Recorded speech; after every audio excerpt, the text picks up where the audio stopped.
Everyone, तो आज हम लोग विजन आईएएस की मंथली मैगजीन करने वाले हैं जून के मंथ की। तो इसके कुछ टॉपिक्स हम लोग ऑलरेडी कवर कर चुके हैं, जैसे पॉलिटी एंड गवर्नेंस कर लिया है हमने, इंटरनेशनल रिलेशंस कर चुके हैं, इकोनॉमी कर चुके हैं एंड सिक्योरिटी भी कर चुके हैं। आज हम लोग करने वाले हैं इन्वायरमेंट। ठीक है, तो इन्वायरमेंट ऑब्वियसली काफ़ी बड़ा टॉपिक है, तो दो पार्ट्स में आएगी इसकी वीडियो। तो आज हम लोग कोशिश करेंगे कि 5.1 एग्रो फॉरेस्ट्री से लेके 5.3 मरीन डिजास्टर्स तक एटलीस्ट आज कवर कर ले। इसके बाद जो 3 टॉपिक्स हैं आपके क्राउड डिजास्टर मैनेजमेंट से लेके न्यूज़ इन शॉर्ट, इसको हम लोग नेक्स्ट वीडियो में कवर करेंगे। तो स्टार्ट करते हैं आज के टॉपिक के साथ। बाकी डिस्क्रिप्शन आप लोग चेक कर लेना, डिस्क्रिप्शन में आपको विजन आईएएस मंथली मैगजीन जून के मंथ की ये प्लेलिस्ट ही मिल जाएगी पूरी। ठीक है, तो आप वहाँ से भी फॉलो कर सकते हो।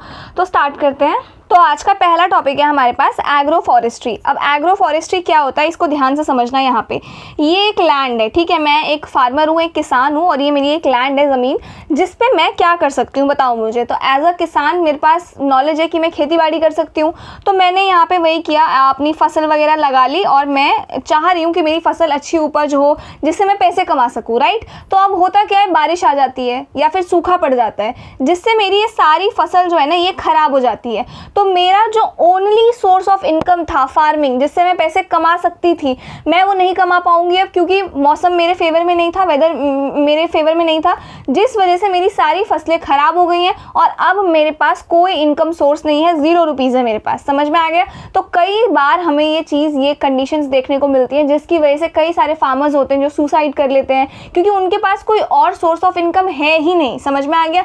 ऑफकोर्स अब हमारे पास काफ़ी ऐसी स्कीम्स है, जैसे कि क्रॉप्स का इंश्योरेंस हो जाता है या कुछ भी ऐसा हो जाता है, जिसके चलते फार्मर्स की जो क्रॉप खराब हुई है मौसम के चलते, उसका पैसा गवर्नमेंट उनको दे देती है। लेकिन ऑब्वियसली उसके बाद भी जो उनकी मेहनत लगी है, वो सारी चीज़ें जो है वो नहीं अचीव कर पाते हैं वो लोग। ठीक है, तो काफ़ी टाइम तक गवर्नमेंट ने ये चीज़ ऑब्जर्व की और पता लगाया कि ये जो चीज़ है ना, इससे कैसे फार्मर उभर सकता है। देखो, खेती एक ऐसी चीज़ है, फार्मिंग एक ऐसी चीज़ है जिसके जो काफ़ी ज़्यादा मौसम पे डिपेंडेंट है। समझ रहे हो, कई बार क्या होता है, काफ़ी बारिश हो गई या कई बार काफ़ी बाढ़ आ गई, जिसके चलते, या कई बार सूखा पड़ गया, जिसके चलते फार्मर्स की सारी फसलें जो है ख़राब हो जाती हैं। ठीक है, और उनका जो एक ही इनकम का सोर्स है वो भी ख़राब हो जाता है, तो वो कुछ कमा नहीं पाते हैं बेचारे। और जिनको पता ही नहीं है क्रॉप इंश्योरेंस कैसे होगा या कैसे हम लोन ले सकते हैं, ये सारी चीज़ों का जिनको नॉलेज नहीं है, वो लोग बेचारे ऐसे ही रह जाते हैं फिर। तो इसी वजह से गवर्नमेंट ने क्या उपाय निकाला, एक उपाय है, एक कॉन्सेप्ट निकाला जिसका नाम रखा एग्रो फॉरेस्ट्री। ठीक है, तो एग्रो फॉरेस्ट्री का मतलब क्या है, गवर्नमेंट ये कहती है कि अगर आपके पास एक लैंड है, ठीक है, तो आप उस लैंड पे सिर्फ खेती मत करो। ठीक है, अच्छा खेती ना करूँ तो उसके अलावा वैसे क्या ऑप्शन है मेरे पास, फार्मिंग। चलो, एक तो है कि खाली लैंड पे मैं फार्मिंग कर सकती हूँ। ठीक है, दूसरा ऑप्शन क्या है, दूसरा ऑप्शन ये है कि मैं खाली लैंड पर ना ट्रीज लगा सकती हूँ, पेड़ लगा सकती हूँ, आम के, नींबू के, ये कोई भी ऐसे फल फ्रूट सब्जियां जिनको मैं बेच सकती हूँ। तो मैं यहाँ पे ट्रीज लिख देती हूँ। ठीक है, और तीसरा क्या कर सकती हूँ मैं, तीसरा ये कर सकती हूँ मैं, जो लाइव स्टॉक्स होते हैं, जो आपके गाय भैंस ये सारी चीज़ें होती हैं, इनको पाल सकती हूँ और इनका दूध जो है मैं बेच सकती हूँ मार्केट में। क्लियर है ये चीज़। तो मैं ये 3 काम है जो मैं खाली ज़मीन पे कर सकती हूँ। अब डिपेंडिंग ऑन कि मेरे पास क्या नॉलेज है, क्या एक्सपर्टीज़ है, क्या तरीका मैं कर सकती हूँ, इनमें से वो मैं कर सकती हूँ इस खाली लैंड पे। समझ में आ गया। तो मैंने ये सोचा, गवर्नमेंट ने ये सोचा एक्चुअली, कि क्यों ना ये सभी एक लैंड पे हो। अब होगा क्या, इससे प्रॉफिट क्या होगा, पहले वो समझते हैं। मान लो कि किसी ने फार्मिंग, खेती भी की है, ट्रीज भी लगाए हैं, लाइव स्टॉक्स भी लगाए हैं। इधर समझते हैं, ये ज़मीन है मेरे पास, इतनी ज़मीन पे मैंने गेहूं उगा लिए हैं। समझ में आ गया। तो मैं फार्मिंग भी कर रही हूँ। ये जो साइड का बॉर्डर वाला एरिया, यहाँ मैंने पेड़ लगा दिए, सपोज करो नींबू के, मिर्ची के, या फ्रूट्स या कोई और वेजिटेबल्स के मैंने लगा दिए हैं। ठीक है, सिमिलरली मैंने यहाँ भी लगा दिए हैं वो पेड़। ठीक है, अब जो मेरे पास ये वाला एरिया बच गया ना, इस एरिया में मैंने क्या रखा है, लाइव स्टॉक्स को रखा है, गाय बैल, इनको मैंने पाल रखा है, जिससे मेरे 2 काम हो रहे हैं। जो गाय का दूध आ रहा है उसको मैं बेच दूंगी। समझ में आ गया। जो बैल है उनसे क्या होगा, उनसे मेरी जो खेत है, कि आपको पता होगा जो पहले फील्डिंग करते थे, पहले, अब तो ट्रैक्टर्स हैं, काफ़ी सारे टूल्स हैं, पर पहले नहीं थे। पहले बैल का इस्तेमाल किया जाता था खेतों की जुताई करने के लिए, राइट। तो इसी वजह से अब क्या होगा, सेम वही चीज़ यहाँ पे जो है, बैल जो है, उन लाइव स्टॉक्स जो भी होंगे उनसे मैं अपने खेत का पूरा वो करा लूँगी। समझ में आ गया। तो ये तो हो गया कि मैं एक ही लैंड को मल्टीपर्पज़ के लिए मैं इस्तेमाल कर रही हूँ। अब इसका प्रॉफिट क्या है वो ध्यान से सुनो। प्रॉफिट इसका ये है कि अगर मेरी फसल जो है ख़राब हो जाती है किसी भी XYZ रीज़न की वजह से, तो मेरे पास सिर्फ फसल से ही पैसा नहीं आ रहा है, बल्कि ये जो फल उगेंगे उनसे मैं पैसा कमा सकती हूँ। समझ में आ रहा है, उनको बेच के जो दूध दही जो भी बनेगा लाइव स्टॉक से, उनसे पैसा कमा सकती हूँ मैं। समझ में आ गया। या फिर इसका वाइस वर्सा भी करते हैं, जैसे कि पेड़ मैंने लगाया तो ऑब्वियसली पेड़ आज लगाया तो आज ही तो नहीं मुझे फल मिलेगा, विथ टाइम लगेगा, और डिपेंड कि मैंने कौन से पेड़ लगा रखे हैं। समझ में आ गया। तो मान लो अब उनमें 2 साल 4 साल 5 साल का टाइम लगेगा, तो तब तक वो पेड़ अपने मतलब उग रहे हैं, ठीक है, तब तक मैं क्या कर सकती हूँ, इन दोनों चीज़ों से पैसे कमा सकती हूँ। समझ में आ गया। अब अगर मैंने ये तीनों चीज़ें ही लगा रखी हैं तो अब ये कैसे हेल्प करेंगी मेरी, पेड़ का जो भी बच जाता है ना, पत्तियाँ, चारा, भूसा, ये सारी चीज़ें वो जानवर खा लेंगे। जानवरों की हेल्प से मेरी खेत में भी मदद हो रही है। समझ में आ रहा है। तो इस तरीके से ये तीनों चीज़ें आपस में इंटरकनेक्टेड भी हैं और इन तीनों ही चीज़ों से मैं पैसे कमा पा रही हूँ। कल की डेट में अगर इन तीनों में से कोई 2 रिसोर्सेज भी ऐसे हुए जो अनसक्सेसफुल रहे तो एक से मेरे पास पैसे आएंगे ही आएंगे। समझ में आ गया। अब इससे हुआ क्या, जो लैंड है ना उसका मैंने ज़्यादा से ज़्यादा इस्तेमाल किया, पहली चीज़। तो दूसरी चीज़ क्या हुआ कि मेरे पास मल्टीपल सोर्स ऑफ इनकम है। समझ में आ गया। तो गवर्नमेंट ने ये तरीका निकाला और इसी तरीके को कहते हैं हम लोग एग्रो फॉरेस्ट्री। एग्रो फॉरेस्ट्री का मतलब होता है कि एक ही लैंड का मैं इस्तेमाल कर रही हूँ मल्टीपर्पज़ चीज़ें करने के लिए और वो उस लैंड की एफिशिएंसी को भी इम्प्रूव कर रहा है। समझ में आ गया। तो ये आपका एग्रो फॉरेस्ट्री कहलाता है और इसी वजह से ये न्यूज़ में बना हुआ है। अब है क्या, मैं बताती हूँ आपको। देखो, तो कई बार क्या होता है, जैसे मैंने पेड़ लगा रखे हैं, ठीक है, अब कोई भी कंडीशन, जैसे मैंने यहाँ पे क्रॉप्स लगा रखी हैं और यहाँ पे पेड़, अब वो पेड़ ना ज़रूरत से ज़्यादा लंबे हो गए हैं, तो जो धूप मेरे फसलों को मिलनी चाहिए ना वो धूप नहीं मिल रही है। समझ में आ रहा है। तो इस वजह से मुझे मेरे पेड़ काटने हैं, ठीक है। अब इस वजह से नहीं भी तो किसी और रीज़न से भी पेड़ काटने हैं मुझे, अपने मैंने पेड़ उगाए थे, मुझे काटने हैं। अब आपको पता है इंडिया में पेड़ काटना कितना बड़ा क्राइम है, राइट। लेकिन आपको ये नहीं पता होगा कि पहले क्या होता था, पेड़ आप लोग नहीं काट सकते हो, चाहे बाहर के पेड़ हो चाहे आपके घर के पेड़ हो। अगर आपको पेड़ काटना है तो आपको बहुत सारी परमिशंस जो है, बहुत सारा पेपर वर्क, डॉक्यूमेंटेशन, ये सारी चीज़ें दिखानी पड़ेंगी।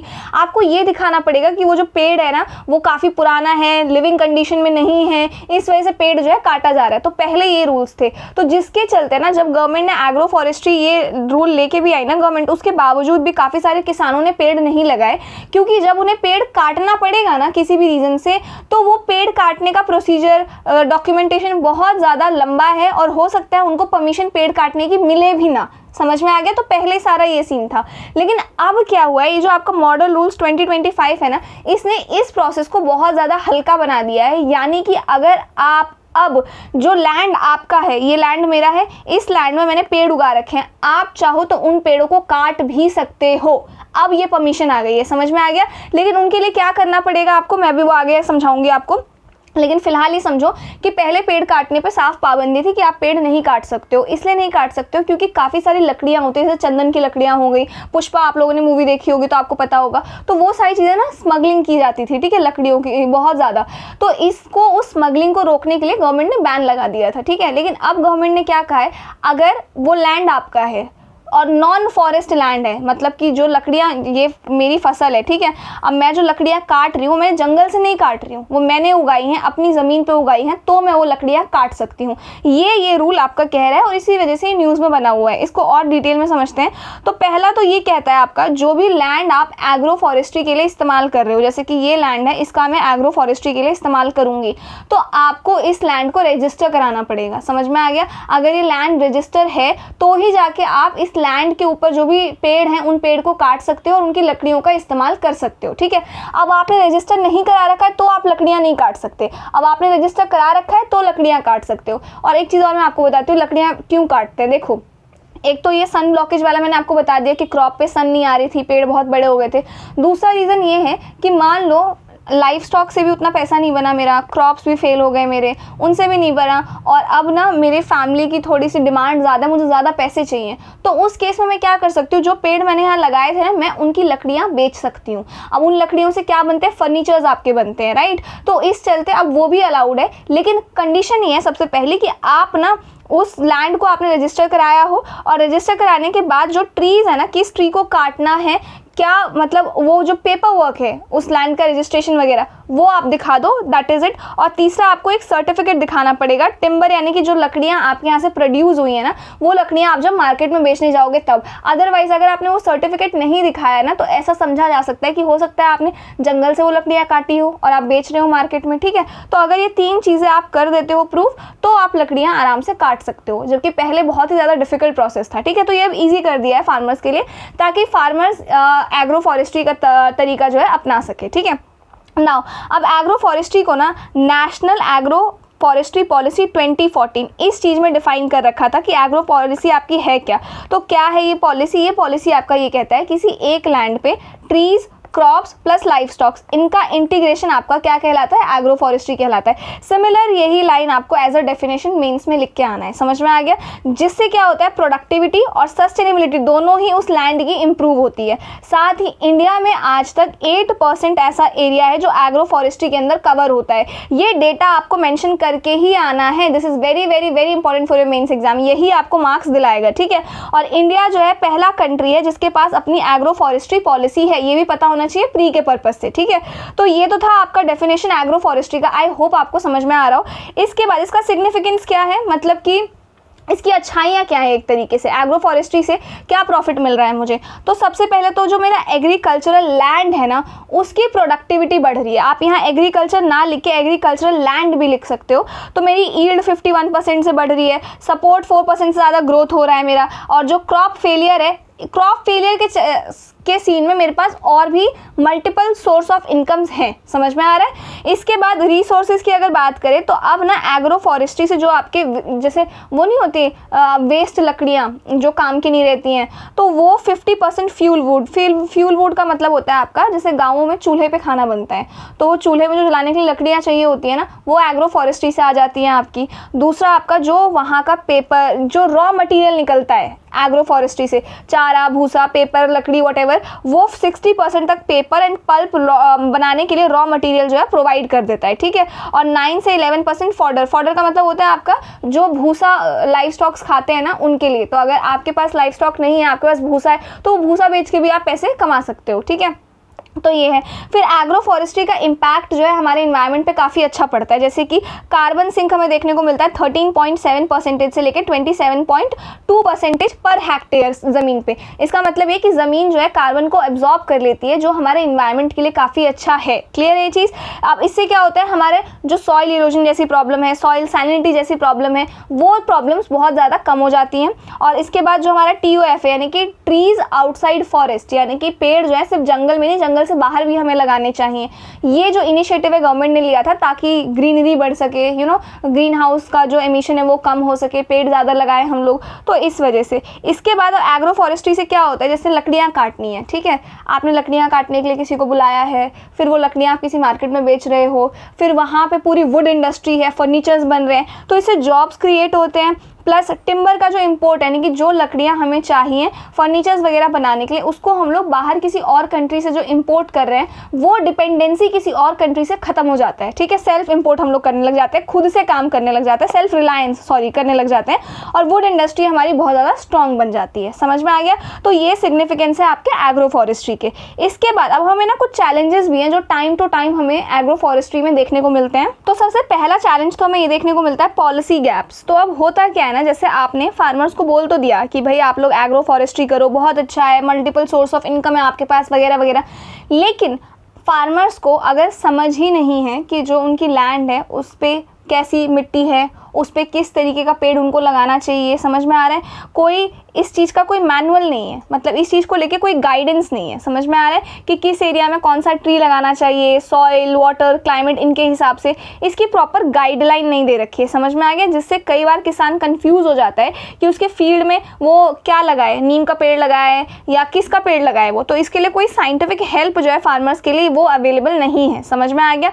तो नो ट्री मैनुअल, कोई मैनुअल नहीं है। दूसरा आपका low focus on high tech systems, यानी कि जो आपके पॉलिसी है ना, पॉलिसी में यूनिक और high tech agro forestry systems उन पे ज़्यादा फोकस नहीं किया गया है, बल्कि आपकी नॉर्म बस बता दिया गया है कि एग्रो फॉरेस्ट्री है, एक ही लैंड पे आप ये चीज़ें करो, लेकिन किस तरीके से उनको इम्प्लीमेंट करो, कैसे टेक्नोलॉजीज़ का आप इस्तेमाल कर सकते हो, किस तरीके से आपको स्टडी करनी चाहिए आपकी अपनी ज़मीन की, उसके बाद उस पर कुछ काम करना चाहिए, वो चीज़ें नहीं बता रखे। तो वो एक तरीके से ना चैलेंज की तरह उनके सामने आ जाता है फार्मर्स के सामने। फिर आपका कॉम्प्लिकेटेड परमिट्स, मल्टीपल टैक्सेस। तो कई बार क्या होता है, पेड़ काट लिया हमने, लकड़ियाँ ले गए मार्केट में बेचने के लिए, हमारे पास प्रॉपर डॉक्यूमेंटेशन है, सब कुछ है, तो कई बार एक स्टेट से अगर दूसरी स्टेट जा रही है लकड़ियाँ तो उनको परमिट लेना होता है, परमिशंस वगैरह लेनी होती हैं, टैक्सेस वगैरह मल्टीपल भरने पड़ जाते हैं। तो ये चीज़ें हमें आज भी देखने को मिलती है। फिर आपका NTPS under used mostly WB Telangana and Jammu and Kashmir. तो ये क्या कह रहा है, आपका NTP का मतलब ये होता है आपका नेशनल ट्रांजिट पास सिस्टम। ये एक ऑनलाइन सिस्टम है जिसमें इंटर स्टेट और इंट्रा स्टेट जो आपके बैम्बू या जो लकड़ियाँ होती है ना, उनको ट्रांसपोर्ट करने के लिए ई पास मिलता है। समझ में आ गया? लेकिन इसका यूज़ जो है बहुत कम हो रहा है क्योंकि लोगों को अवेयरनेस नहीं है इसके बारे में। समझ में आ रहा है? ये अंडररेटेड है काफ़ी ज़्यादा। 82% एप्लीकेशंस हैं, वो भी सिर्फ 3 स्टेट से आई हुई है। कौन कौन सी हैं वो? West Bengal, Telangana and Jammu and Kashmir. समझ में आ गया? तो बाकी की जो स्टेट्स है ना, इस फैसिलिटी का प्रॉपर यूटिलाइजेशन कर ही नहीं रही है, उनको पता ही नहीं है कि ऑनलाइन भी ऐसा है, तो उनको घंटों घंटों किसी ऑफिस के बाहर नहीं खड़ा होना पड़ेगा। कॉम्प्लिकेटेड जो सर्विसेज हैं, पेपर वर्क है, उनसे वो बच सकते हैं। तो ये इसके बारे में अभी लोगों को नॉलेज नहीं है। फिर आपका shortage of quality seeds and varieties. तो फार्मर्स के पास अभी भी इम्प्रूव्ड सीड वेराइटीज़ और सुपीरियर प्लांटिंग मटेरियल इनकी शॉर्टेज है। मतलब उनको जो प्लांट्स मिलते हैं वो या तो कम प्रोडक्टिव होते हैं या लोकल क्लाइमेट के लिए सस्टेनेबल नहीं होते हैं उतने। ठीक है। फिर आपका ओवर डिपेंडेंस ऑन पॉपुलर और यूकेलिप्टस। तो अब होता क्या है ना, जैसे पहले की पॉलिसीज़ है ना, उन्होंने कुछ लिमिटेड स्पीशीज़ होती हैं ट्रीज़ की, उन्हीं पर ज़्यादा ही फोकस कर दिया है कि आपको ये पेड़ उगाने चाहिए, ये पेड़ उगाने चाहिए, जैसे कि पॉपुलर हो गया, यूकेलिप्टस हो गया। ठीक है। अब प्रॉब्लम ये है कि ये जो पेड़ है ना, ये हर जगह के लिए सूटेबल नहीं है। फॉर एग्जाम्पल जैसे आपका यूकेलिप्टस है, ये बहुत वाटर इंटेंसिव है और इंडिया के ड्रॉट प्रोन एरियाज़ के लिए बिल्कुल भी सूटेबल नहीं है। लेकिन क्योंकि इसकी लकड़ियों का इस्तेमाल होता है, काफ़ी ज़्यादा नाम इसका बार बार पॉलिसीज में मेंशन है, तो जिस वजह से लोग खाली यही पेड़ जो है उगाने लग जाते हैं। ठीक है। तो इस पे ओवर डिपेंडेंस है। फिर आपका weak markets, finance and insurance. तो मार्केटिंग इंफ्रास्ट्रक्चर का एब्सेंस है। फार्मर्स को अपना जो लकड़ी होता है वो बेचने के लिए प्रॉपर मंडी या प्रॉपर मार्केट सिस्टम उनको नहीं मिलता है। समझ में आ गया? साथ ही आपका जो इंस्टीट्यूशनल फाइनेंस और इंश्योरेंस वगैरह है उनकी भी काफ़ी ज़्यादा कमी है। अगर क्रॉप या ट्री फेल हो गए तो कोई प्रॉपर इंश्योरेंस या लोन फैसिलिटी अवेलेबल नहीं होती है फार्मर्स के लिए। समझ में आ गया? तो ये हमें देखने को मिलता है। ये सारे चैलेंजेस है जिसको आप लोग लिख के आ सकते हो, बहुत इंपॉर्टेंट है ये। इसके बाद अब इसका सॉल्यूशन क्या है, वे फॉरवर्ड क्या है इसका? तो हमें एक तो सबसे पहली बात तो सिंप्लीफाई करना चाहिए लॉज को और ज़्यादा। परमिट सिस्टम, एक स्टेट से दूसरे स्टेट आप लकड़ियाँ बेच रहे हो, उसको थोड़ा और सिंप्लीफाई करना चाहिए जिससे फार्मर्स को समझ में आ जाए। दूसरा आपका expand NTPS digital pan India. तो जो आपका ऑनलाइन पोर्टल मैंने आपको बताया है, उसको आप इस तरीके से मार्केट करो कि लोगों को पता चल सके, जिससे लोग उसका ज़्यादा और एफिशिएंट यूज़ जो है कर सके हर स्टेट में। समझ में आ गया? फिर diversified tree species promote R&D। तो भाई ट्री स्पीशीज़ जो आपने लिमिटेड कर दिया है, इनको डाइवर्सिफाई करो, हर तरीके की ट्री स्पीशीज़ के बारे में बताओ, लोगों को अवेयर करो, नॉलेज दो, रिसर्च एंड डेवलपमेंट पे काम करो, स्ट्रेंथन करो सीड्स की वैरायटी, मार्केट, फाइनेंस, इंश्योरेंस, इन सारी चीज़ों पे आपको काम करने की ज़रूरत है। ठीक है। तो ये था आपका एग्रो फॉरेस्ट्री। आई होप ये आपको समझ में आया हो। मुझे अब इसके रिलेटेड क्वेश्चन कोई ऐसा टू द पॉइंट मिला नहीं प्रीवियस ईयर में, लेकिन मैंने एक चीज़ नोटिस की जब मैं इसके बारे में रिसर्च कर रही थी, UPSC ने कुछ नहीं पूछा है इससे रिलेटेड। ठीक है, सिविल सर्विसेज में। लेकिन जितने भी आपके कोचिंग इंस्टीट्यूट्स वाले हैं ना, विजन IAS ले लो आप, या फिर जितने भी हैं मतलब कोचिंग इंस्टीट्यूट वाले, आप खुद भी डाल के देख लेना ये topic, agro forestry UPSC means answer writing, that's it. ठीक है। तो आपको देखने को मिल जाएगा ऑलमोस्ट हर कोचिंग, दृष्टि हो गया, विजन IAS हो गया, बाजीराम हो गया, इन सब ने क्या कर रखा है ना, इन सब ने इस क्वेश्चन को अपने स्टैटिक पार्ट में प्रिपेयर करा के रखा हुआ है। तो ये आपका स्टैटिक का पार्ट है। इस वजह से जस्ट बिकॉज ये क्वेश्चन कभी पूछा नहीं है आज तक गया, तो ये नहीं है कि आपको पता नहीं होना चाहिए इसके बारे में। समझ में आ गया? ये बहुत ही बेसिक सा टॉपिक है, आपके स्टैटिक का पार्ट है, इसलिए इसको प्रिपेयर कर लेना आप लोग। ठीक है। तो ये है वो क्वेश्चन। इसका आंसर मैंने प्रोवाइड नहीं किया है, मैं रीज़न बताती हूँ क्यों। क्योंकि मुझे ऐसा लगता है कि आप लोग खुद तो प्रैक्टिस फिर कैसे करोगे अगर आपके देखो, मैं आपको नोट्स प्रोवाइड कर दे रही हूँ, ये रहे शॉर्ट नोट्स इसके, ये आपके पास फुल नोट्स हैं, तो आपके पास इनफ कंटेंट है कि आप लिख सकते हो। बट स्टिल अगर आप नहीं लिख पाते हो तो एक बार कॉमेंट कर देना, मैं आपको पूरा आंसर प्रोवाइड कर दूंगी। नाउ क्वेश्चन क्या है? Despite its multiple benefits, agro forestry in India remains under developed. Examine the challenges in the implementation of the national agro forestry policy 2014 and suggest measures to overcome them. समझ में आ गया? तो ये बहुत important question है, आपके static का ही पार्ट है, आप लोग जब पढ़ोगे ना तो आपको समझ में आ जाएगा ये, ठीक है। इसके बाद आ जाओ, नेक्स्ट टॉपिक है हमारे पास international conference on disaster resilient infrastructure 2025। तो ये जो है ना आपका, ये एक आपका ग्लोबल मीटिंग है। ग्लोबल मीटिंग का मतलब तो पता है आपको कि जो इंडिया में नहीं हो रही है, इंडिया के बाहर मीटिंग हो रही है, इंटरनेशनल लेवल पे बड़ी बड़ी कंट्रीज उसको ज्वाइन कर रही हैं। तो ये एक आपकी ग्लोबल मीटिंग है जो कि आपका इसलिए रखा गया था ताकि जो आपके ये कोस्टल रीजन्स और छोटे आइलैंड कंट्रीज़ होते हैं ना, जहाँ पे फ्लड, साइक्लोन, सुनामी, इन सब का रिस्क बहुत ज़्यादा होता है, ठीक है, उन एरियाज़ में उनके इंफ्रास्ट्रक्चर को स्ट्रॉन्ग बनाया जाए ताकि वो डिज़ास्टर्स को झेल सकें। इस वजह से ये जो मीटिंग है ये रखी गई थी। और इस बार ये मीटिंग कहाँ पर हुई थी? फ्रांस में हुई थी। ये आपसे पूछा जा सकता है कि 7th international conference on disaster resilient infrastructure ये कहाँ पर हुआ था? तो ये फ्रांस में हुआ था। अब इसके बारे में ना बहुत एक चीज़ ध्यान से समझना, ये जो मीटिंग हुई थी इसकी थीम क्या थी? Shaping a resilient future for coastal regions. ये आपका प्री का डायरेक्ट क्वेश्चन है, समझ में आ गया। और दूसरा क्वेश्चन एक और है, ये जो मीटिंग थी ना ये आपका एक और इंटरनेशनल ऑर्गेनाइजेशन के साथ मर्ज होकर को होस्ट किया गया था, वो था CDRI। अब CDRI क्या है? CDRI का फुल फॉर्म है आपका coalition for disaster resilient infrastructure, ठीक है। इसको ना 2019 में इंडिया ने ही लॉन्च किया था United nation climate action summit में न्यूयॉर्क में जो हुआ था। इसीलिए ना इसको ना हम लोग इंडिया लेड CDRI बोलते हैं, यानी कि इंडिया ने ही इसका प्रस्ताव रखा था। इस इनिशिएटिव की जो लीडरशिप शुरुआत वगैरह थी वो इंडिया ने ही रखी थी। और इसका हेडक्वार्टर्स कहाँ पे? इसका हेडक्वार्टर्स न्यू दिल्ली में है। ये मैंने आपको एक और प्री का नॉलेज दे दिया है, समझ में आ गया। तो ये इसके द्वारा को होस्ट किया गया था फ्रांस में इस मीटिंग को, ताकि जो कंट्रीज़ आपकी छोटी आइलैंड कंट्रीज़ हैं या जो आपके कोस्टल एरियाज़ में रहते हैं, जो समुद्र के काफ़ी किनारे हैं, जहाँ पे कंटिन्यूस फ्लड, साइक्लोन, सुनामी या सी लेवल राइज हो जाता है, ऐसी कंडीशंस हमें देखने को मिलती है। तो वहाँ पे इंफ्रास्ट्रक्चर को किस तरीके से आप और ज़्यादा मजबूत बना सकते हो, जिससे वहाँ पे जो अगर ऐसी चीज़ें आती भी है, ऐसी आपदाएं आती भी है, तो उन लोगों को कुछ दिक्कतों का सामना ना करना पड़े। समझ में आ गया?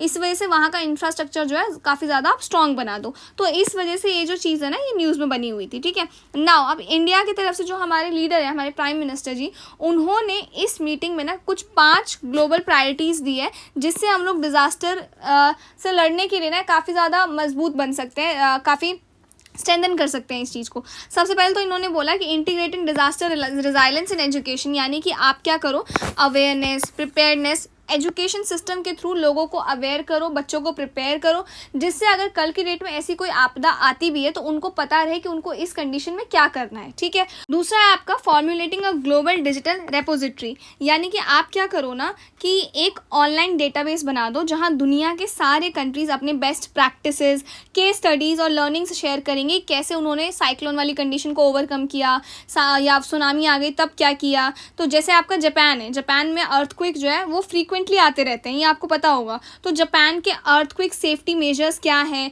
या फिर इंडिया में जैसे साइक्लोन आता है तो कैसे उसको हम टैकल करते हैं, क्या हमारा साइक्लोन वार्निंग सिस्टम है। इस तरीके से इन सारी चीज़ों को ना हम लोग एक डेटाबेस में अपडेट कर देंगे, जिससे जो कंट्रीज ऐसी हैं जहाँ पे फ्रीक्वेंट ये चीज़ें होती रहती हैं, वो उनसे ही लर्निंग्स लेके उन चीज़ों को अपनी कंट्री में इम्प्लीमेंट कर सकते हैं। फिर आपका प्रमोटिंग इनोवेटिव फाइनेंसिंग, तो अब क्या कर सकते हैं, डेवलपिंग कंट्रीज़ के पास ना पैसे की कमी होती है, ठीक है, जिससे वो लोग डिजास्टर हैंडल नहीं कर पाते हैं। तो इसीलिए पीएम मोदी ने बोला कि आप क्या करो, नए तरीके के फंड्स बनाओ, जैसे ग्रीन बॉन्ड्स, इंश्योरेंस पूल्स, जिससे हर कंट्री को इजीली मनी मिल सके डिजास्टर प्रिपेयर्डनेस के लिए। समझ में आ गया।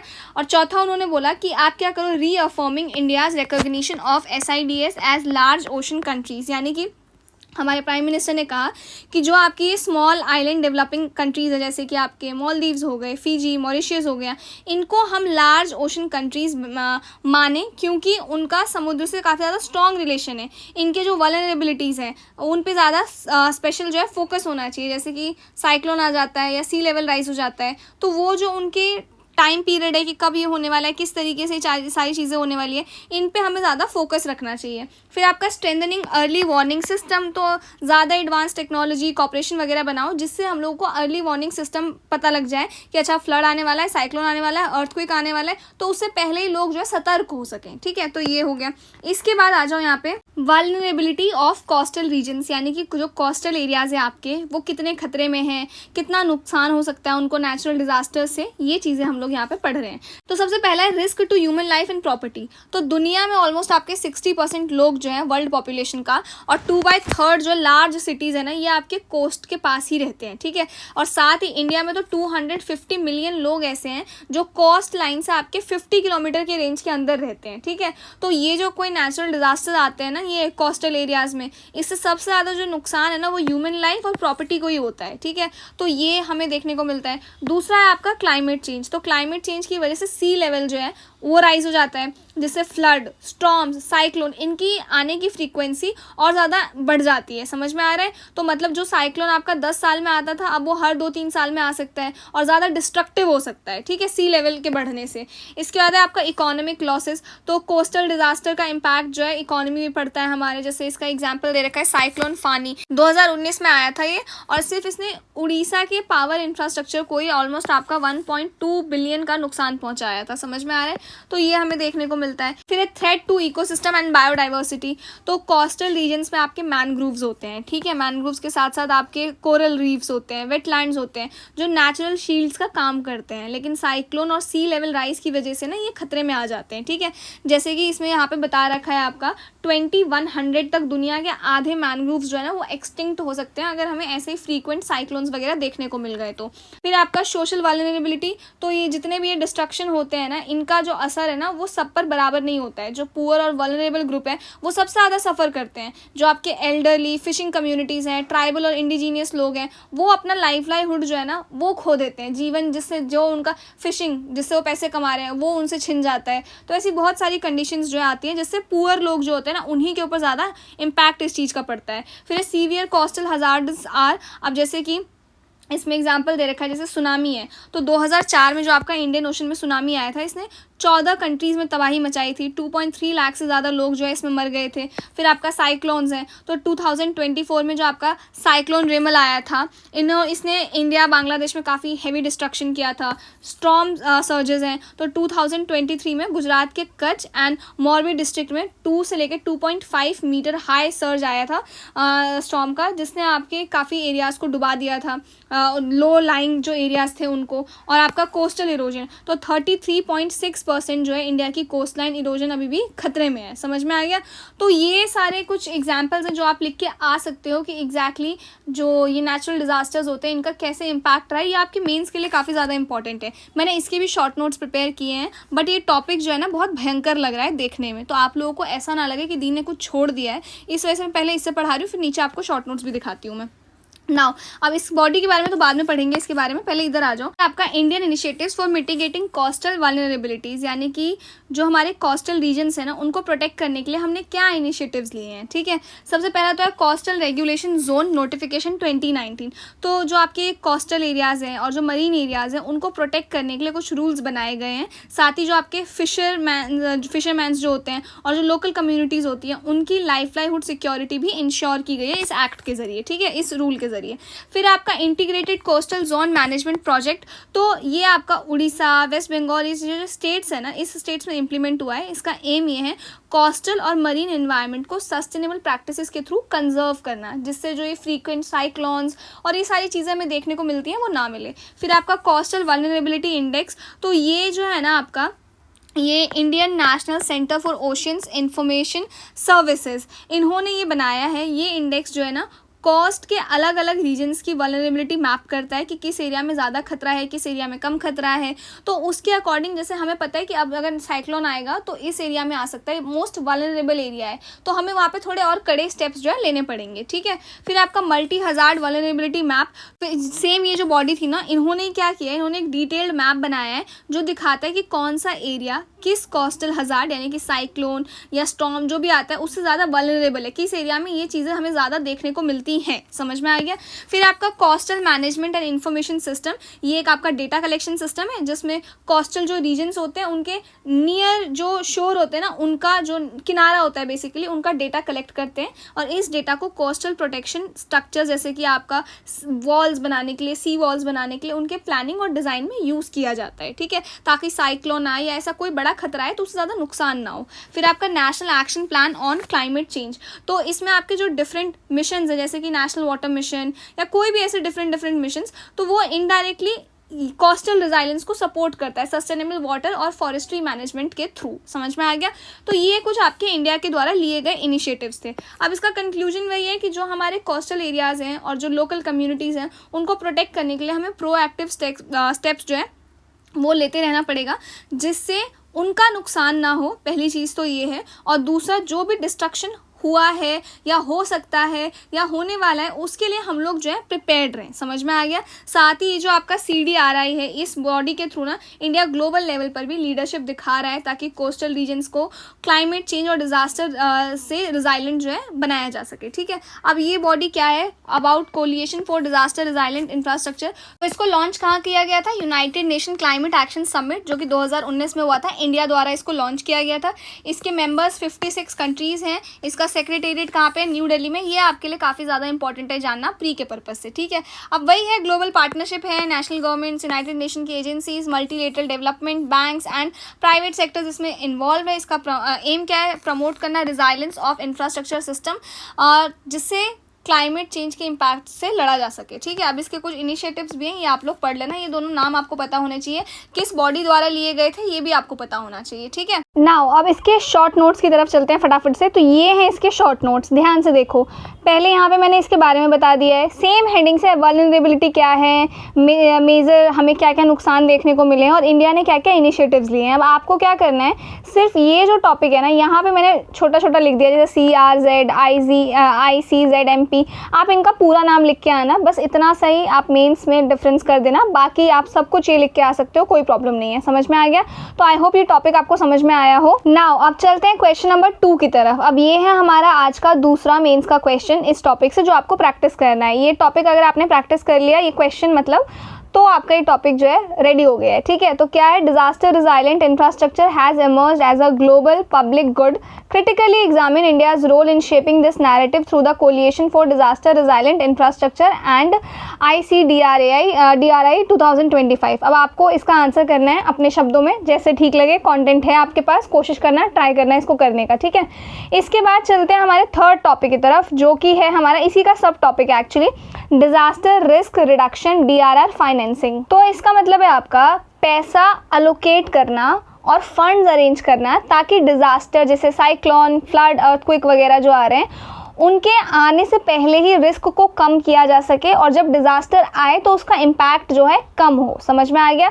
तो बेसिकली ये क्या कर रहा है, डिजास्टर आने से पहले ही उसकी तैयारी, उसको कैसे प्रिवेंट करना है, उस पर हम लोग खर्चा करना चाह रहे हैं। समझ में आ गया? नाउ ये न्यूज़ में आपका इसलिए बना हुआ है क्योंकि recently United Nations office for disaster risk reduction ने एक रिपोर्ट रिलीज की है जिसका नाम है ग्लोबल असेसमेंट रिपोर्ट। अब प्री के पर्पज से क्या इंपॉर्टेंट है कि global assessment report on title resilience says financing and investing for future. ये रिपोर्ट आपकी किसने रिलीज की है? तो आपको ये बॉडी जो है इसके बारे में पता होना चाहिए। नाउ अब ये जो रिपोर्ट है ना, इस रिपोर्ट को इसलिए रिलीज किया गया है ताकि ये बता सके अगर हम आज डिज़ास्टर रिस्क रिडक्शन में पैसा इन्वेस्ट करते हैं ना, जैसे फ्लड कंट्रोल में, साइक्लोन शेल्टर्स में, अर्ली वार्निंग सिस्टम्स में, तो फ्यूचर में हमें लॉसेस और डैमेज जो है बहुत कम देखने को मिलेंगे। मतलब कि अगर डिज़ास्टर होने से पहले ही हम उसके प्रिवेंशन पे पैसा लगाते हैं, समझ रहे हो, तो वो ज़्यादा फ्रूटफुल है, बजाय कि अब साइक्लोन आएगा, तबाही होगी, डिज़ास्टर होगा, तब हम पैसा लगा रहे हैं उसमें। समझ में आ रहा है? तो प्रिवेंशन इज़ बेटर। तो ये इस रिपोर्ट का कहना है। ठीक है, साथ ही इंडिया ने क्या किया है, इंडिया ने अभी रिसेंटली शोकेस किया है आपका world's largest disaster risk reduction financing system. ठीक है, कहाँ पे? 8th session of the global platform for disaster risk reduction, यहाँ पे। तो मतलब ये है कि इंडिया ने अपना मॉडल दिखाया है कि कैसे हमने फाइनेंस यानी कि फंड्स प्लस स्कीम्स अरेंज किए हैं ताकि डिज़ास्टर के इम्पैक्ट को कम किया जा सके और हम लोग प्रिपेयर्ड रहें। समझ में आ रहा है? डिज़ास्टर होने से पहले ही। तो इस वजह से न्यूज़ में बना हुआ है। अब हम आते हैं थोड़ा सा अपने नोट्स पे, हमें पढ़ना क्या है एग्जैक्टली। तो हमें पहले तो DRR के बारे में पता होना चाहिए। डिज़ास्टर रिस्क रिडक्शन क्या है? तो ये क्या है? डिज़ास्टर यानी कि किसी तबाही, मतलब कोई अगर ऐसा कुछ आ रहा है, जैसे साइक्लोन आ गया या फ्लड कंट्रोल आ गया, कुछ भी आ गया, उससे जो डिज़ास्टर होने वाला है, ठीक है, उसकी तैयारी हम लोग वो नेचुरल कैलामिटी जो भी आने वाली है उससे पहले ही कर लें। साइक्लोन आने से पहले ही हमें जैसे पता चल गया साइक्लोन आने वाला है, तो हम लोग प्रिपेयर्ड रहें। जो भी इंफ्रास्ट्रक्चर या जहाँ भी पैसे की ज़रूरत है, जो डिस्ट्रक्शन हो सकता है उससे बचाने के लिए। समझ में आ रहा है? तो डिज़ास्टर होने से पहले ही हम लोग प्रिपेयर्ड हैं, वो आपका DRR कहलाता है। इससे क्या होता है? प्रिवेंट, एक सेकेंड, हाँ, इससे हम लोग प्रिवेंट कर सकते हैं, रिड्यूस कर सकते हैं, मैनेज कर सकते हैं डिजास्टर रिस्क को और स्ट्रेंथन कर सकते हैं रिजाइलेंस एंड सस्टेनेबल डेवलपमेंट को। समझ में आ गया? जैसे इसमें एग्जांपल दे रखा है, बिल्डिंग हजार्ड रिजाइलेंस इंफ्रास्ट्रक्चर, ऐसा इंफ्रास्ट्रक्चर डेवलप कर दिया जाए समुद्र के किनारे जिसको इम्पैक्ट ना पड़े, जो उतना डिस्ट्रक्ट ना हो। तो अगर जैसे वॉल्स कुछ क्रिएट कर दी, कुछ ऐसा हो गया जिससे साइक्लोन या कोई ऐसा कुछ आया भी ना, आपका बाढ़ जैसी कोई भी सिचुएशन आई, तो वो मेन सेंटर तक मतलब नहीं पहुंच पाएगी, लोगों तक नहीं पहुंच पाएगी उस वॉल के चलते। कुछ ऐसा जो है इंफ्रास्ट्रक्चर क्रिएट कर देना। नाउ अब इसकी नीड क्यों थी इस फंड की? तो सबसे पहला तो है लो एड। लो एड का मतलब क्या है? जैसे अभी ग्लोबल डेवलपमेंट एड जो है, यानी कि जो पैसा कंट्रीज एक दूसरे की मदद के लिए देते हैं, उसमें से सिर्फ आपका 2% ही है जो DRR के लिए अलोकेट किया जाता है, यानी कि डिजास्टर रिस्क से बचने के लिए जो है अलोकेट किया जाता है। समझ में आ रहा है? तो इस वजह से हमें इस फंड को बनाने की जरूरत है, क्योंकि बहुत ही कम अमाउंट है, राइट।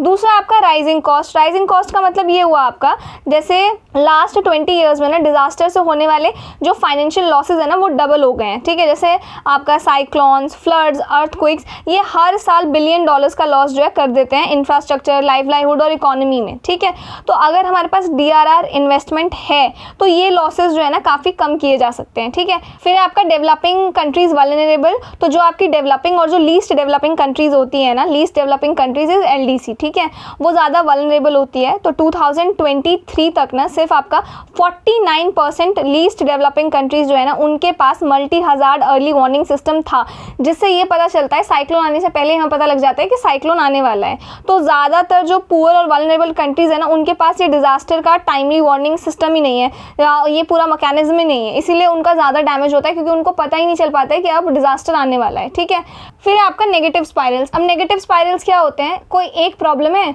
उस प्रॉब्लम की वजह से दूसरी प्रॉब्लम आ गई। ठीक है, फिर उस दूसरी प्रॉब्लम ने पहली प्रॉब्लम जो अभी कम ही हुई थी उसको और हवा दे दी। समझ में आ गया? तो ये आपका नेगेटिव स्पाइरल्स कहलाता है। जैसे कि यहाँ पे इनकम डेट स्पाइरल। तो बेसिकली क्लाइमेट रिलेटेड जो भी चीज़ें होती है ना, उनकी वजह से 2050 तक ग्लोबल इनकम में 90% डिक्लाइन आ सकता है। सबसे ज़्यादा इम्पैक्ट जो है लो इनकम कंट्रीज़ पे होगा, क्योंकि उनके पास रिकवरी के लिए रिसोर्सेज लिमिटेड होते हैं। ठीक है, अब इससे होगा कि अनसस्टेनेबल रिस्क ट्रांसफ़र होगा। तो जैसे इंडिया जैसी कंट्रीज़ हैं जहाँ पे आपका इंश्योरेंस पेनिट्रेशन बहुत ज़्यादा लो है, मतलब लोगों के पास डिजास्टर के बाद लॉस को रिकवर करने का, शेयर करने का इंश्योरेंस मैकेनिज्म जो है अभी भी नहीं है। इससे रिजल्ट क्या होता है? पूरा बर्डन जो है डायरेक्टली इंडिविजुअल्स और गवर्नमेंट पे चला जाता है। ठीक है, फिर तीसरा आपका रिस्पॉन्ड रिपीट साइकिल। अभी जो सिस्टम है ना, वो ऐसा है कि डिजास्टर होता है, रिस्पॉन्स, फिर थोड़ा सा रीबिल्ड, फिर से डिजास्टर।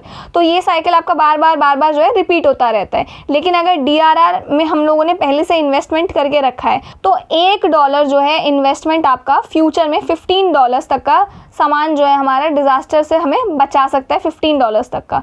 तो इतना रिकवरी जो है हम लोग कर सकते हैं DRR कॉस्ट से। तो इसी वजह से हमें DRR की ज़रूरत है। आई होप ये आपको क्लियर हो। अब इसके बाद ना DRR इतना अगर ईजी होता तो सारी कंट्रीज़ नहीं कर लेती, बट कुछ चैलेंजेस हैं जो हमें देखने को मिलते हैं। जैसे पहला है no dedicated global mechanism for DRR financing. तो अभी तक एक ग्लोबल फंड अरेंजमेंट ऐसा कुछ भी नहीं है जो सिर्फ DRR फाइनेंसिंग के लिए बना हो। जैसे आपका क्लाइमेट चेंज के लिए तो हमारे पास ग्रीन क्लाइमेट फंड जैसे मैकेनिज्म है, पर DRR से रिलेटेड ना कोई डेडिकेटेड सपोर्ट नहीं है हमारे पास। इस वजह से डेवलपिंग कंट्रीज को हेल्प मिलना जो है मुश्किल हो जाता है। फिर आपका weak integration of disaster risk in government financial institutions decisions. तो गवर्नमेंट कंपनीज और बैंक्स वगैरह जो है ना, जब अपने फाइनेंशियल डिसीजंस लेते हैं, जैसे लोन देना, प्रोजेक्ट अप्रूव करना, बजट एलोकेट करना, तो नेचुरल हजार्डस और डिजास्टर रिस्क को ध्यान में नहीं रखते हैं आज भी। तो जैसे इसका एग्जांपल अगर मैं आपको बताऊं, जैसे कोस्टल एरिया में बड़ा पोर्ट बनाते वक्त हम लोग साइक्लोन या फ्लड रिस्क को इग्नोर कर देते हैं कि ये जो पोर्ट हम बना रहे हैं ना, अगर कल की डेट में बाढ़ आ गई या साइक्लोन आ गया तो उससे निपटने के लिए हमने कुछ बनाया ही नहीं है, बस वो पोर्ट बना के छोड़ दिया है।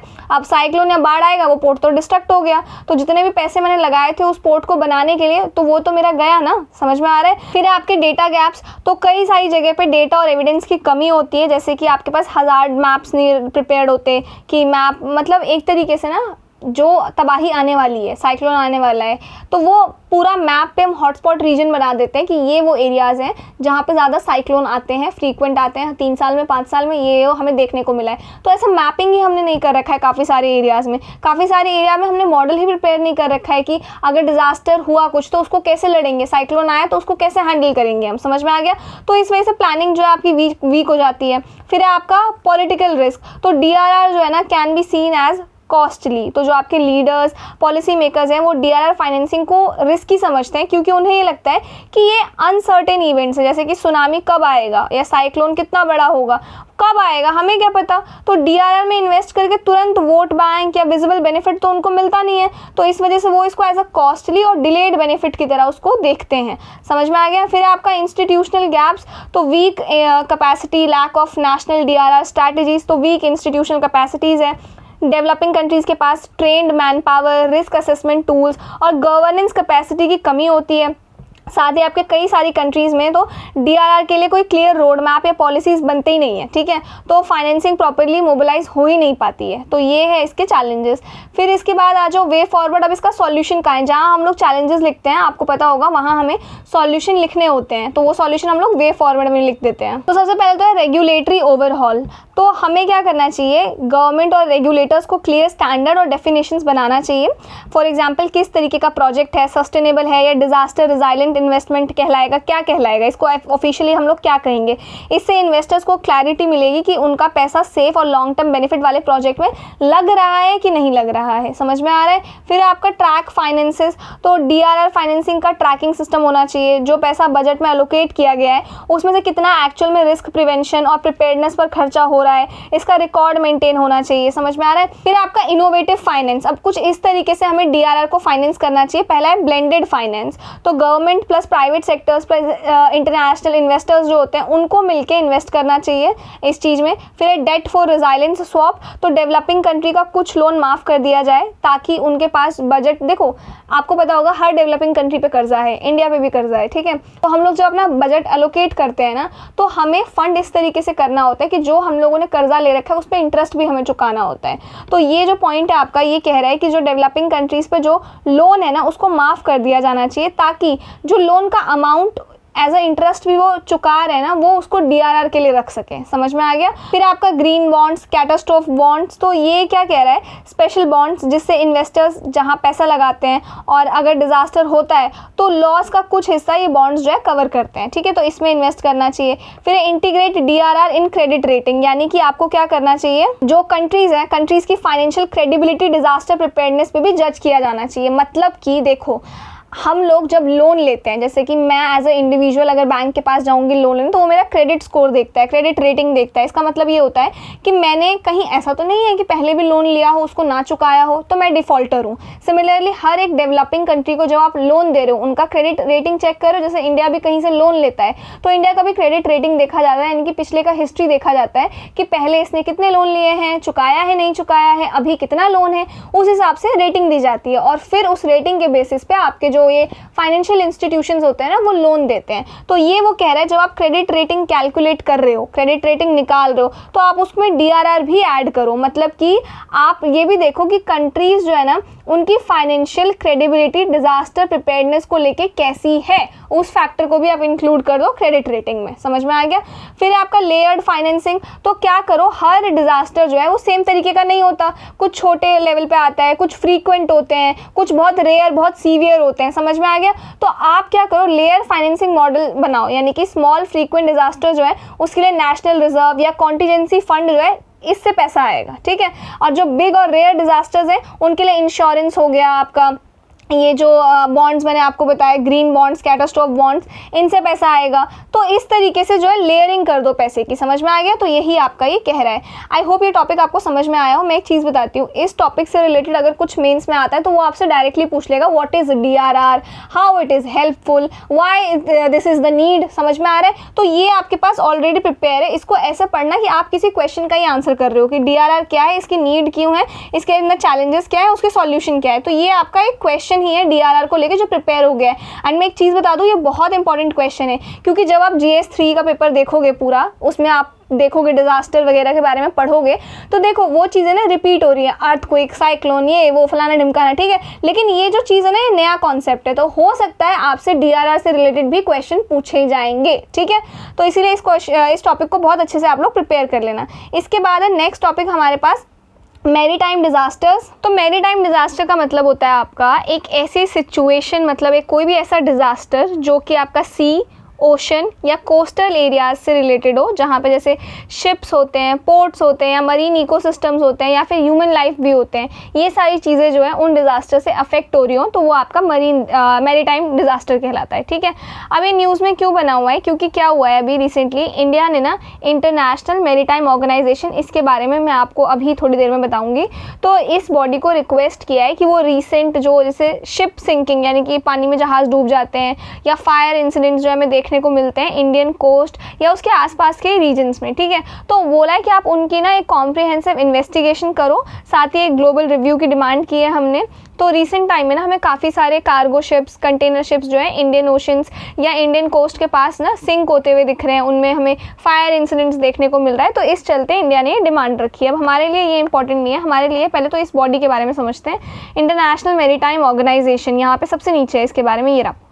तो ये जो है आपका एक यूनाइटेड नेशन की एक स्पेशलाइज्ड एजेंसी है, जिसको 1948 में स्टैब्लिश किया गया था। 176 मेंबर है, इंडिया इसका मेंबर है। इसका जो मेन काम है वो ये है कि शिपिंग को सेफ बनाना, safety of life at sea, मतलब इस चीज़ को लेके चलता है, ये इसका एम है।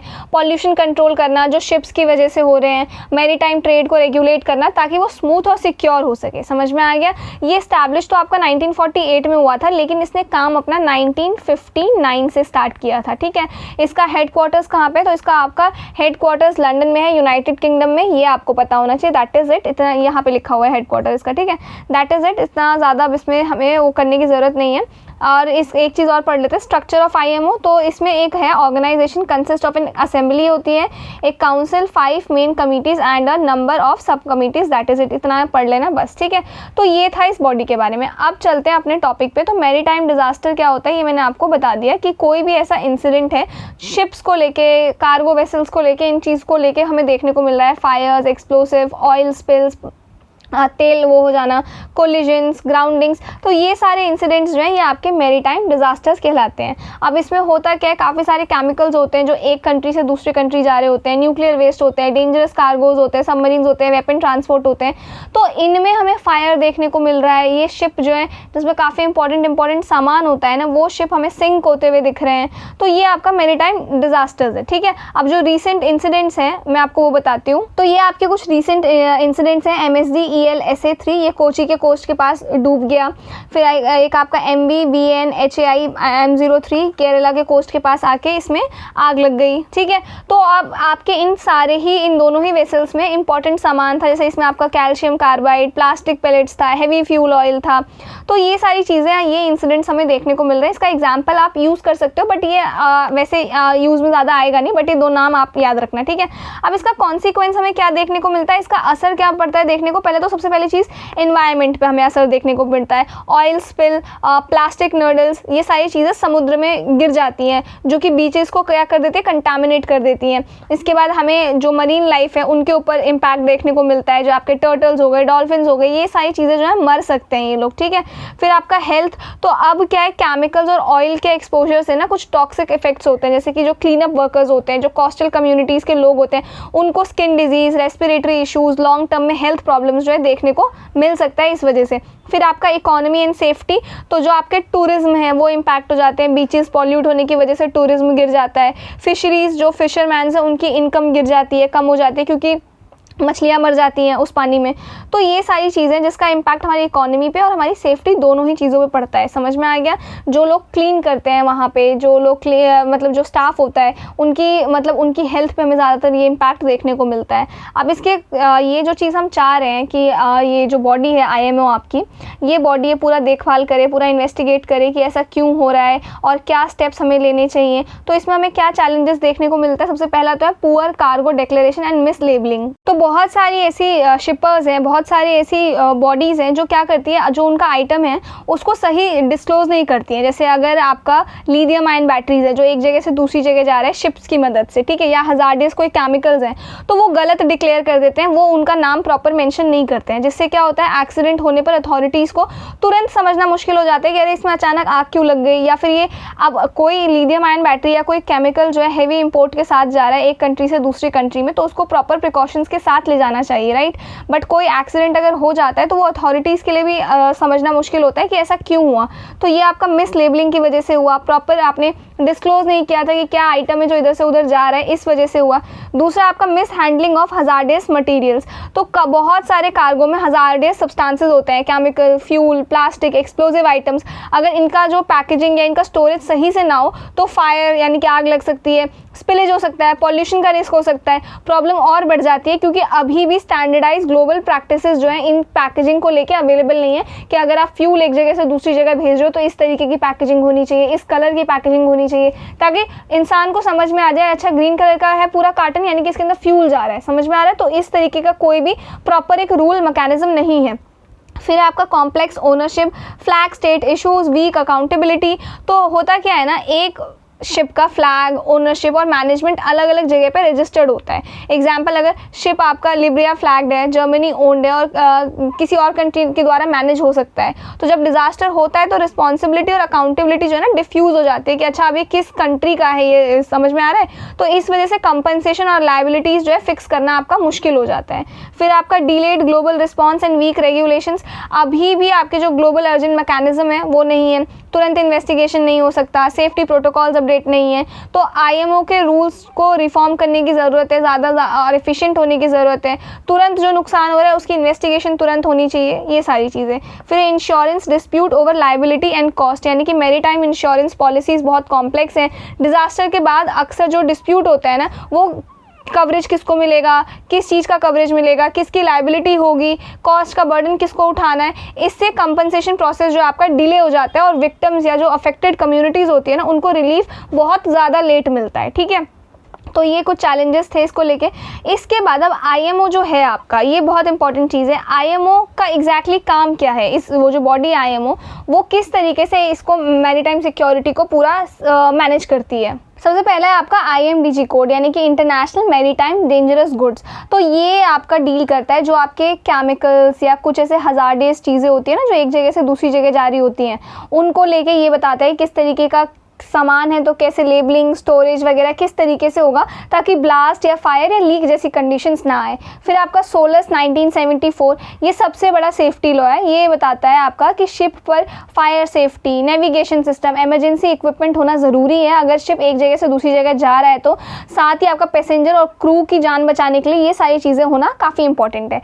फिर आपका OPRC एंड OPRC HNS 2000। अब ये जो रूल है ना आपका, ये कन्वेंशन बेसिकली ये ऑयल स्पिल या केमिकल लीकेज जो होता है ना उस चीज़ से रिलेटेड ये डील करता है। तो हर कंट्री को ऑयल स्पिल के लिए इमरजेंसी प्लान बनाना होगा। अगर बड़ा एक्सीडेंट हो तो कंट्री एक दूसरे की हेल्प करे, पॉल्यूशन कंट्रोल करे, प्लस कॉपरेशन के साथ काम करे। फिर आपका AFS कन्वेंशन। तो होता क्या है ना, शिप्स के जो साइड वाला एरिया होता है आपने देखा होगा वहाँ पे पेंट लगा होता है, ठीक है। वो पेंट इसलिए लगाते हैं ताकि कोई मछली या कोई एल्गे या कुछ भी फिश वो शिप से ना चिपके, ठीक है। लेकिन कई बार वो जो पेंट होता है ना वो काफ़ी ज़्यादा उसमें केमिकल होता है, टॉक्सिक केमिकल होता है जो किसी फिश या मरीन लाइफ के किसी भी कोई भी मछली हो गई, टर्टल्स हो गए, कुछ भी हो गए, उनको नुकसान पहुंचा सकता है। साथ ही आपके जो ओशंस है ना उनको पॉल्यूट कर सकता है। तो IMO ने ये AFS कन्वेंशन रखा है कि आपको वो पेंट ऐसे चीज़ों से बनाना होगा जो टॉक्सिक केमिकल्स ना हो जिसमें, और जिससे जो मरीन बायोडाइवर्सिटी है, मछलियाँ, टर्टल्स वगैरह, उनको नुकसान ना हो। साथ ही आपका पानी भी पॉल्यूट ना हो,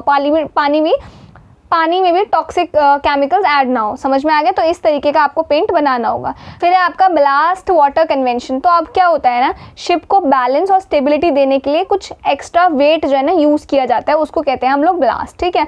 अब ये क्या होता है, जब शिप खाली होता है ना, कार्गो नहीं, जो शिप आपका जो खाली होता है तो वो पानी में हल्का हो जाता है, समझ में आ रहा है। तो वो ईजिली हिल डुल सकता है, अनसेफ हो सकता है। तो इस प्रॉब्लम को रोकने के लिए शिप ना अपने टैंक में सी वाटर फिल करते हैं, समझ में आ गया। इसी को हम लोग ब्लास्ट वाटर कहते हैं, ठीक है। ये वाटर शिप को स्टेबिलिटी और बैलेंस देता है, ठीक है। लेकिन जब उस पानी को फिल किया जाता है तो उस ओशन का ही पानी होता है, समुद्र का पानी ही होता है जो उसमें फिल किया जाता है। फिर शिप जहाँ पे रुकता है वहाँ पे उस पानी को खाली करता है। तो कई बार ऐसा होता है कि उस पानी में ना वो जो मरीन बायोडाइवर्सिटी है, मछलियाँ, एल्गे, टर्टल्स वगैरह भी उसमें आ जाती हैं उस पानी में, ठीक है। अब कोई एक जगह की मछली है, एक स्पीशीज़ है जो इंडियन ओशन में है, ठीक है। अब आप पैसिफिक ओशन तक लेके जा रहे हो मान लो उस शिप को, फिर आपने पानी वहाँ खाली किया, तो जो स्पीशीज़ इंडियन ओशन की थी उसका हैबिटेट आपने छीन लिया, अब वो पैसिफिक ओशन में ट्रांसफ़र हो गई। तो आपको ऐसा नहीं करना है, जो पानी आप फिल कर रहे हो मेक श्योर करना है कि उसमें कोई स्पीशीज़ ना हो, क्योंकि इधर से उधर स्पीशीज़ हो जाती हैं, समझ में आ रहा है, उनका हैबिटेट जो है आप चेंज कर देते हो। तो इसी वजह से जो ये वाटर है ना, इसको प्रॉपर्ली ट्रीट करके डिस्चार्ज करो पानी के अंदर, ठीक है। और उसके बाद है आपका हांगकांग कन्वेंशन। ये आपका ओल्ड शिप को जो रिसाइकिल हम लोग करते हैं उस चीज़ से लेके है कि ओल्ड शिप का हेल्दी रिसाइकलिंग होना चाहिए इको फ्रेंडली वे में, ठीक है। तो ये कुछ IMO के कन्वेंशंस थे जो मैरीटाइम सिक्योरिटी से रिलेटेड थे। अब ये तो IMO के हो गए। अब कुछ इंडिया के भी अपने कुछ लीगल मैकेनिज्म है मैरीटाइम को लेके। तो इंडिया के पास अपने लॉज और फ्रेमवर्क्स हैं जो मैरीटाइम डिजास्टर, शिप सिंकिंग या ऑयल स्पिल या फायर इंसिडेंट वगैरह को हैंडल करते हैं, ठीक है। तो इनका जो मेन एम है वही है मैरीटाइम सेफ्टी, एनवायरमेंटल प्रोटेक्शन, ये सारी चीज़ें जो है इनको इंश्योर करना, जिसमें सबसे पहला आपका मर्चेंट शिपिंग एक्ट 1958। ये जो है ना, ये इंडिया के शिपिंग सेक्टर को रेगुलेट करता है, ठीक है। इसमें ना शिप रजिस्ट्रेशन, ताकि पता हो कि शिप कहाँ से रजिस्टर्ड है और कहाँ कौन उसका ओनर है, ठीक है। फिर आपका मैरीटाइम सेफ्टी यानी कि life saving appliances, ship inspection, seaworthiness ensure करना, फिर क्रू वेलफेयर आ गया, जो लोग उससे रिलेटेड काम कर रहे हैं, किस वर्किंग कंडीशन में काम कर रहे हैं, उनके क्या क्या राइट्स हैं, क्या क्या ड्यूटीज़ हैं, वो फिक्स करना। फिर पॉल्यूशन प्रिवेंशन, मैरीटाइम लाइबिलिटीज़, ये सारी चीज़ें जो ये एक्ट डिफाइन करता है, ठीक है। फिर आपका EPA 1986 एनवायरमेंटल प्रोटेक्शन एक्ट, तो ये आपका अम्ब्रेला एनवायरमेंटल लॉ है जो आपका भोपाल गैस ट्रेजेडी हुई थी ना उसके बाद इसको बनाया गया था। तो ये आपका मरीन पॉल्यूशन को भी रेगुलेट करता है। अगर शिप से ऑयल स्पिल या हजार्डस केमिकल्स डिस्चार्ज होते हैं तो ये एक्ट इन्फोर्स होता है, स्ट्रिक्ट पेनल्टीज, सेफगार्ड मेजर्स वगैरह अप्लाई किए जाते हैं इस एक्ट के अंदर। फिर आपका NOSDCP कोस्ट गार्ड यानी कि national oil spill disaster contingency plan, तो इंडियन कोस्ट गार्ड को इम्प्लीमेंट करता है। ये एक ऑपरेशनल प्रोटोकॉल है जिसमें आपका ऑयल या केमिकल स्पिल होने पर इमीडिएट क्या रिस्पॉन्स आपको लेना चाहिए, कौन सी एजेंसी है जो इसमें इन्वॉल्व होगी, क्लीन अप कैसे किया जाएगा। अब पानी से तो नहीं हो सकते ना, कोई केमिकल अगर है तो एग्जैक्टली किस तरीके से उसको क्लीन अप किया जाएगा, फंडिंग कहाँ से आएगी, मैन पावर्स कहाँ से आएंगे, तो ये इसमें डिफाइन किया हुआ है। फिर आपका एडमिरल्टी एक्ट 2017, ये जो एक्ट है ना, ये एक नया लॉ है जो मैरीटाइम डिस्प्यूट्स हैंडल करने के लिए है। अगर शिप कोलिजन हो जाता है, एक्सीडेंट हो जाता है या किसी भी अगर ऐसी कोई भी सिचुएशन आती है तो कोर्ट के पास एक क्लियर ज्यूरिडिक्शन रहता है इस एक्ट के अंदर, समझ में आ गया। तो इसके अंदर कोर्ट्स को पावर दी गई है कि वो शिप को डिटेन यानी कि अरेस्ट कर सकती हैं जब तक क्लेम सेटल ना हो जाए, समझ में आ गया। तो ये है आपके इंडिया के कुछ लीगल मैकेनिज्म मैरीटाइम को लेके। नाउ अब इसका आगे का क्या स्कोप क्या है, अब मतलब अगर फ्यूचर में अगर ऐसे एक्सीडेंट होते हैं तो उसको कैसे हम लोग अवॉइड कर सकते हैं, उसको कैसे प्रिवेंट कर सकते हैं, डिटेक्ट कर सकते हैं, अकाउंटेबिलिटी किसकी होगी, उस पर फोकस की बात हो रखी है। तो पहले तो प्रिवेंशन की बात करते हैं। प्रिवेंशन जो है आपने सुना होगा, prevention is better than cure, मतलब पहले से आपको सिस्टम स्ट्रॉन्ग बनाना होगा ताकि एक्सीडेंट जैसी कोई कंडीशन आए ही ना। तो इसके लिए हमने स्ट्रिक्ट एनफोर्समेंट किया है। Scholars, MARPOL, merchant shipping act, इनका आपको जो भी हमने अभी ऊपर पढ़े, इनका बहुत ही ज़्यादा स्ट्रिक्टली आपको पालन करना चाहिए। रिस्क जोनिंग इन इकोलॉजिकल सेंसिटिव एरियाज, तो जो आप लोग को ना एक आइडेंटिफाई करने की ज़रूरत है कि कौन से इकोलॉजिकल सेंसिटिव एरियाज़ है जहाँ पे ये शिप डूबते हैं या ऑयल स्पिलेज जैसी चीज़ें हमें देखने को मिलती है। तो उस एरियाज़ के आसपास ना आप रेस्ट्रिक्शन लगा दो कि कोई इस एरिया से नहीं पास करेगा, समझ में आ गया। तो इससे एक्सीडेंट होने के चांसेस थोड़े कम हो जाएंगे। फिर आपके टेक्नोलॉजीज़, तो electronic cargo tracking, AIS, drone, satellites, तो नई नई टेक्नोलॉजीज़ का इस्तेमाल करो जिससे शिप ट्रैकिंग ईजी हो जाए। डेंजरस गुड्स को आप लोग अलग अलग रखो, अलग अलग उनको वो करो, साथ ही जो रियल टाइम मॉनिटरिंग है उन सब चीज़ों का इस्तेमाल करो, बस यही है। फिर IMO रिफॉर्म्स, IMO में रिफॉर्म्स की लाने की ज़रूरत है। Transparency, flag state, accountability. देखो अब कोई शिप है, ठीक है, उसमें माल जो है, आइटम जो है वो किसी और कंट्री का होता है, ठीक है, और वो जा किसी और कंट्री का होता है, वो शिप किसी और कंट्री का होता है। जैसे इंडिया को अपना कोई सामान है जो कि उन्हें रशिया भेजना है फॉर एग्जांपल। अब इंडिया जिस शिप का इस्तेमाल कर रही है, मान लो वो शिप हमने कहाँ से खरीदा है, चाइना से खरीदा है फॉर एग्जांपल, तो वो शिप चाइना का है, मटेरियल इंडिया का है और वो जा रशिया रहा है, समझ में आया। तो अकाउंटेबल कौन होगा उस शिप में कुछ हो गया तो तो बात ये आती है ऐसे लॉज, ऐसे कुछ स्ट्रिक्ट नियम्स लेके आओ जिससे अकाउंटेबिलिटी जो है वो इंश्योर की जा सके। फिर बात करते हैं रिस्पॉन्स की, यानी कि अब हमने प्रिवेंशन तो बता दिया कि ऐसे, पर अगर कुछ होने वाला है या कुछ हो रहा है या कुछ हो गया है तो क्या करना है। सबसे पहले तो early warning and surveillance system लगाओ आप, जिससे पता चल सके कि अच्छा वो शिप डूब गया है और तुरंत उस पर कुछ एक्शन ले सके। Polluter pays principle, liability for owners जो है उसकी लाइबिलिटी फिक्स करो। फिर ऑल्टरनेटिव डिस्प्यूट रिजोल्यूशंस लेके आओ। ट्रेनिंग एंड अवेयरनेस जो है पोर्ट्स को लेके, फिशरमैन्स को लेके, ये चीज़ें आप कंडक्ट करो। समझ में आ गया? तो ये था आपका टॉपिक। आई होप ये इजी टू अंडरस्टैंड हो। ये टॉपिक बहुत ही इंपॉर्टेंट है। नाउ अब चलते हैं अपने आज के थर्ड क्वेश्चन की तरफ। तो ये है आपका आज का थर्ड क्वेश्चन जो आपको प्रैक्टिस करना है, इसी आर्टिकल से है। Discuss the major environmental consequences of maritime disaster with recent examples from India's coast line. ये जो चीज़ है ना, ये काफ़ी इंपॉर्टेंट है। मैरीटाइम ये टॉपिक ही, इससे क्वेश्चन तो आपका बनता ही बनता है हर साल, ठीक है। ये क्वेश्चन बहुत इंपॉर्टेंट है, ये क्वेश्चन पक्का पूछा जाएगा, तो इस वजह से इसको आप लोग रेडी रखना, ठीक है। तो इतना ही रखते हैं आज के लिए। इसके बाद है हमारे पास next topic crowd disaster management. यहाँ से हम लोग नेक्स्ट वीडियो में करेंगे, ठीक है। आई होप आज का सेशन आप लोगों को समझ में आया हो and thank you so much for all these lovely comments. अगर कोई डाउट है तो मुझे बताना कमेंट सेक्शन में। ये नोट्स आपको टेलीग्राम चैनल पे मिल जाएंगे, टेलीग्राम चैनल का लिंक आपको डिस्क्रिप्शन में मिल जाएगा, ठीक है। और बाकी I will see you in the next video.